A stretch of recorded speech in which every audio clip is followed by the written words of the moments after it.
Imagine stepping outside in the dead heat of summer. The sun's so brutal it feels personal. No AC, no breathable workout gear, and definitely no SPF 50. Just you sweating through every layer you own like a gladiator trapped in an oven.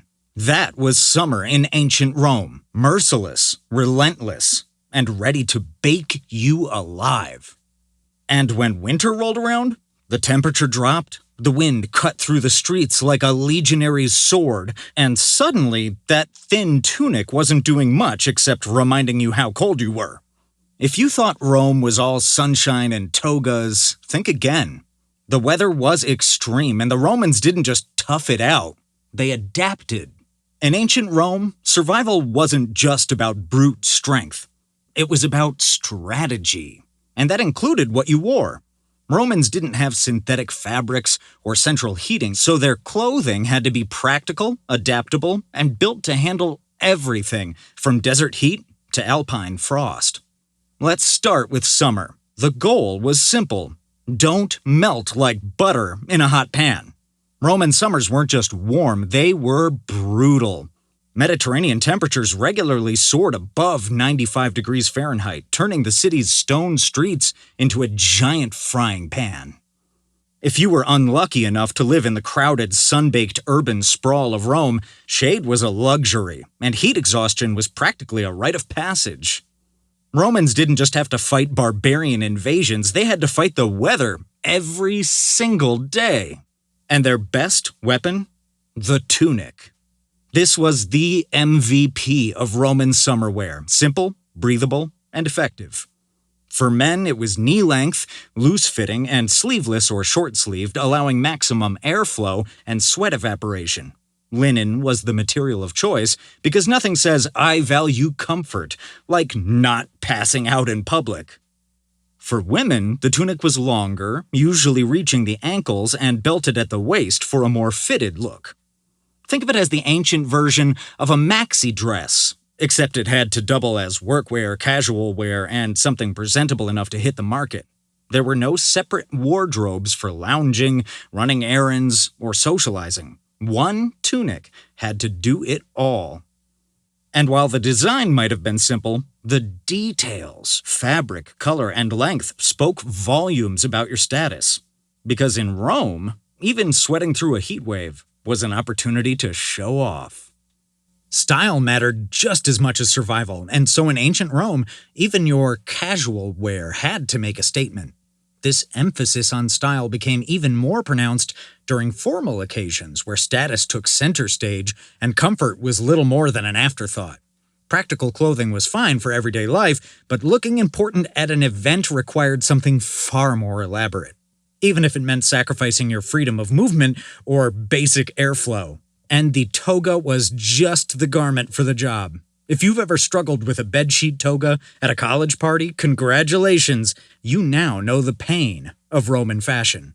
The toga was a massive woolen sheet, often over 15 feet long, that had to be draped in an elaborate, layered way. It wasn't practical for summer, but if you were an important Roman citizen, you had to wear it for formal occasions because nothing says power like sweating through 5 layers of fabric in 90-degree heat. For everyday comfort, many Romans opted for lighter cloaks called pannula. Think of it as the ancient equivalent of a poncho. These cloaks were typically made of wool or linen and were thrown over the shoulders to provide shade from the relentless sun while still allowing for airflow. Unlike the heavy, formal togas, the pannula was practical, easy to wear, and didn't require a team of assistants to put on properly. It was the go-to for travelers, workers, and anyone who didn't want to roast under the Mediterranean sun. But even the best cloak had its limits against the brutal heat. That's where accessories stepped in, not just as fashion statements, but as necessary defenses against the relentless Roman sun. Wide-brimmed hats, like the patassos, weren't just stylish, they provided much-needed shade, shielding the face and neck from the scorching rays. Some even tied them under the chin to keep them from flying off in the wind, because nothing shatters the image of a dignified Roman citizen like scrambling after a runaway hat in the middle of the forum. Fans made of feathers or woven palm leaves were another must-have, especially for the wealthy who could afford to have a slave wave one for them. For those who needed something more portable, handheld fans were common, offering a quick burst of relief in the heat. Jewelry also played a role beyond mere decoration. Wealthy Romans adorned themselves with gold, silver, and gemstone-studded rings, bracelets, and necklaces, while the less affluent wore simpler versions made of bone, bronze, or glass beads. Some accessories even doubled as status symbols or good luck charms. For instance, amulets carved into shapes like the evil eye or phallic symbols were believed to ward off misfortune and attract prosperity. If that superstition still held up today, people might be wearing some very questionable accessories to job interviews. But shiny trinkets weren't the only way to show off. Even the simple things like the brooches, fibulae, that held tunics together could be a flex. The fancier the pin, the richer the wearer. Wealthy Romans flaunted intricate, gilded pins, while the poor made do with a simple wooden or iron clasp. As for belts, rich citizens sported finely crafted leather, while those on a budget relied on whatever scrap of rope got the job done. As for footwear, there wasn't anything remotely fancy or luxurious. No Nike Airs, no Adidas, not even a decent pair of arch-supporting boots. Romans relied on caligae, sturdy, open-toed sandals made of thick leather straps designed for durability rather than comfort. While they worked fine for daily wear, they offered little protection from the scorching stone roads, which could heat up enough to scorch your feet in the summer, as if you were walking barefoot on burning coals. So going barefoot was a rookie mistake, one that would have you regretting your life choices. Clothing, accessories, and footwear weren't the only ways Romans adapted to the weather. They took skincare just as seriously. Without modern sunscreen, they used olive oil to hydrate and shield their skin from the harsh sun, believing it kept them youthful and radiant. Some even applied lead-based creams to achieve the pale complexion that was fashionable at the time. To stay fresh in the heat, they relied on perfumes and deodorants made from fragrant oils like rose water and myrrh. While they didn't have SPF, their skincare rituals helped them handle the summer heat just as effectively, or at least to a good degree. Speaking of degrees, when temperatures dropped, signaling the arrival of winter, the Romans faced an entirely different set of challenges. Rome itself didn't get too chilly, certainly nothing like what the Night's Watch endured on the Wall, but in the empire's outer territories, places like Gaul, Germania, and Britannia, soldiers faced snow, freezing rain, and winds sharp enough to cut through even the thickest tunic. In those conditions, a toga was about as useful as a wet napkin in stormy rains, flimsy, ineffective, and a guaranteed way to end up miserable. To survive the winter, the Romans relied on one simple but effective strategy: layers. Their first line of defense was a heavier tunic, typically made of wool rather than the more common linen. When temperatures plummeted, they didn't hesitate to double up, adding a second tunic for extra insulation, because, contrary to popular belief, layering wasn't a medieval invention or a modern winter fashion trend. The Romans had been mastering it centuries before puffer jackets ever existed. But a couple of tunics alone wouldn't cut it against the biting cold of the empire's northern frontiers. That's where cloaks came in. The paennula made a return, now in a thicker, waterproof wool version, ideal for repelling rain and snow. Another winter option was the lacerna, a military-style cloak often worn by soldiers and travelers. It was functional, yet with a touch of flair. It even came with a hood, proving that ancient Romans understood the value of keeping their heads warm long before modern hoodies became a wardrobe essential. And for those facing the harshest conditions, there was the birrus, another hooded cloak, this one resembling a cross between a poncho and a medieval monk's robe, offering full body coverage against the elements. If TikTok had existed back then, we'd definitely be seeing Get Ready With Me Roman Winter Edition videos. Let's not forget that winter attire wasn't complete without the right footwear, which had to adapt to the cold as well.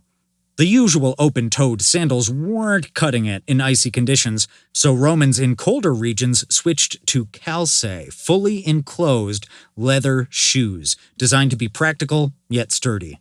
These could be lined with wool or fur for extra warmth, making them the ancient equivalent of winter boots. But if you think socks with sandals is a modern fashion crime, think again. The Romans could very well be the ones who started that trend. They wore wool socks inside their sandals for added insulation. Was it practical? Absolutely. Stylish? That is questionable.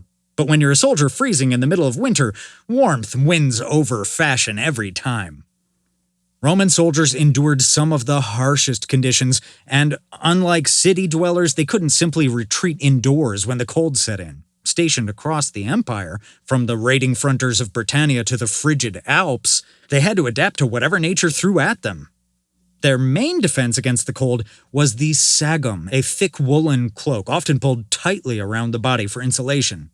Under their armor, they layered tunics for extra warmth, and in colder regions, they even wore leather trousers, brachae, a rare but necessary break from traditional Roman fashion.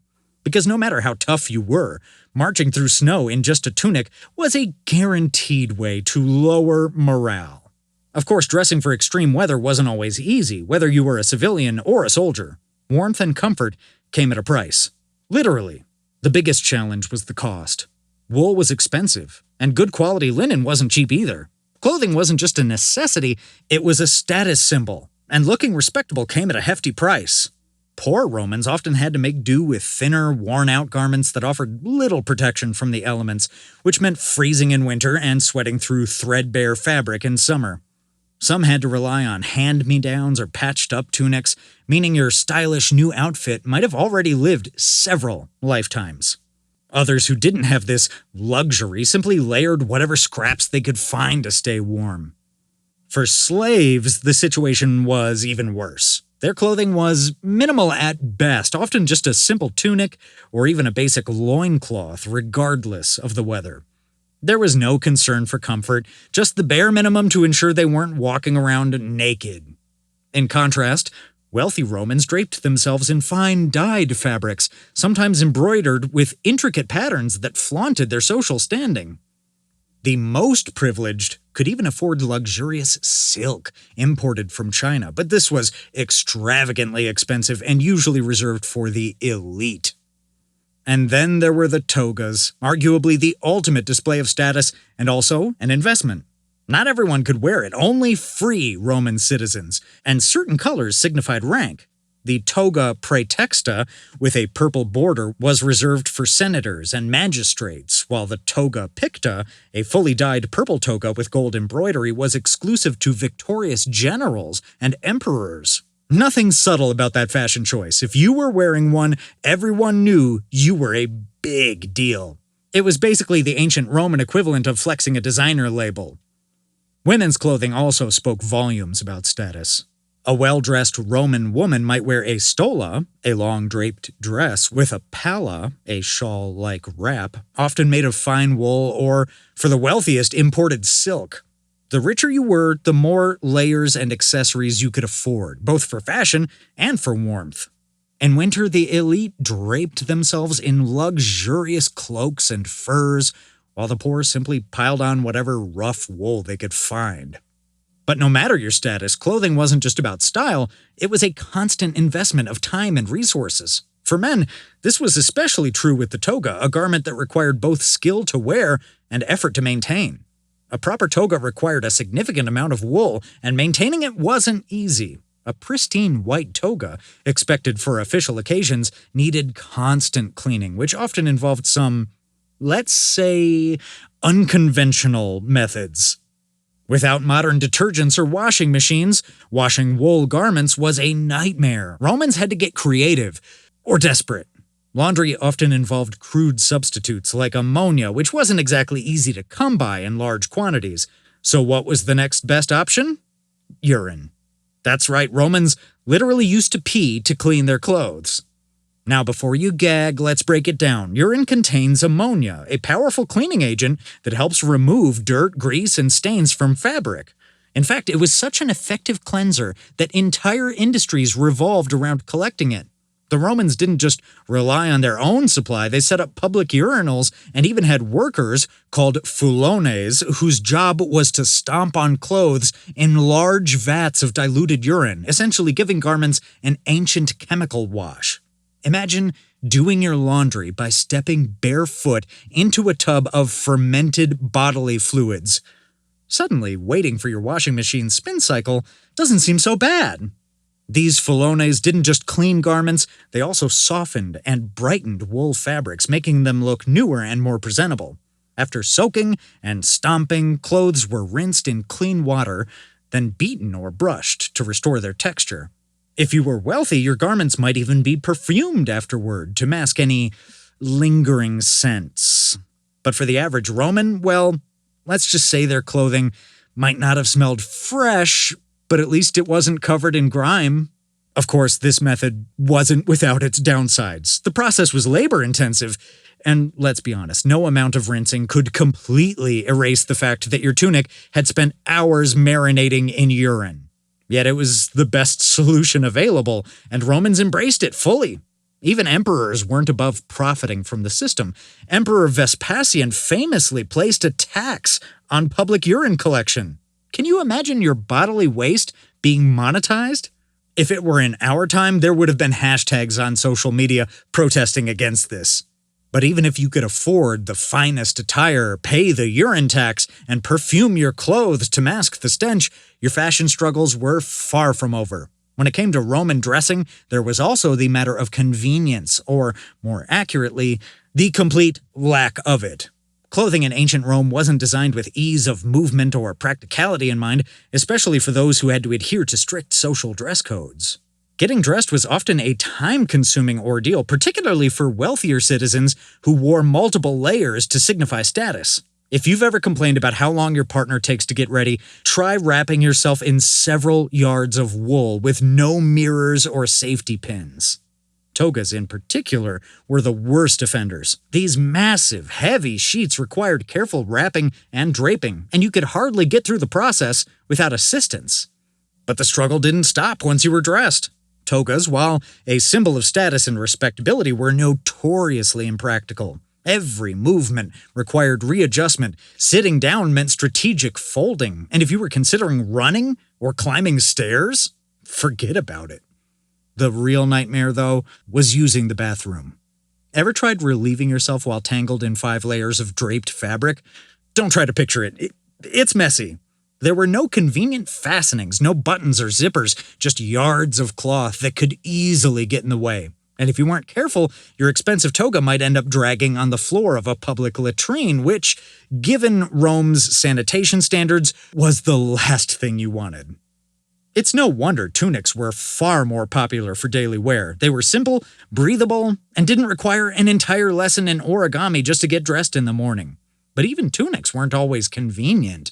The wealthier you were, the more layers you wore, and if you were in colder climates, you might be weighed down by thick wool garments and heavy cloaks. Soldiers had to march for miles in these layered outfits, their cloaks dragging through mud, snow, or rain. Despite this inconvenience, it was better to be dressed and bogged down by these layers than to not have a bit of cloth. So, if you've ever fantasized about strolling through ancient Rome, you'd better hope you were a wealthy senator or merchant. Only the rich had a real shot at comfortable, protective clothing. At the end of the day, fashion came at a cost. Whether that meant overheating in summer, freezing in winter, or constantly tripping over your own clothes, Romans made their sacrifices. A little discomfort was just part of the deal. Think about this the next time you grumble about doing laundry. Just be grateful you're not hauling your clothes to a communal urine vat and paying a tax for the privilege. The past was an interesting place, indeed, to say the least. It's truly fascinating how the Romans adapted their clothing to withstand the empire's harsh weather. And even more impressive that they did it with such style. So, take a moment to admire their ingenuity and appreciate your modern wardrobe for sparing you from these experiences. Don't forget to like and subscribe for more captivating videos like this.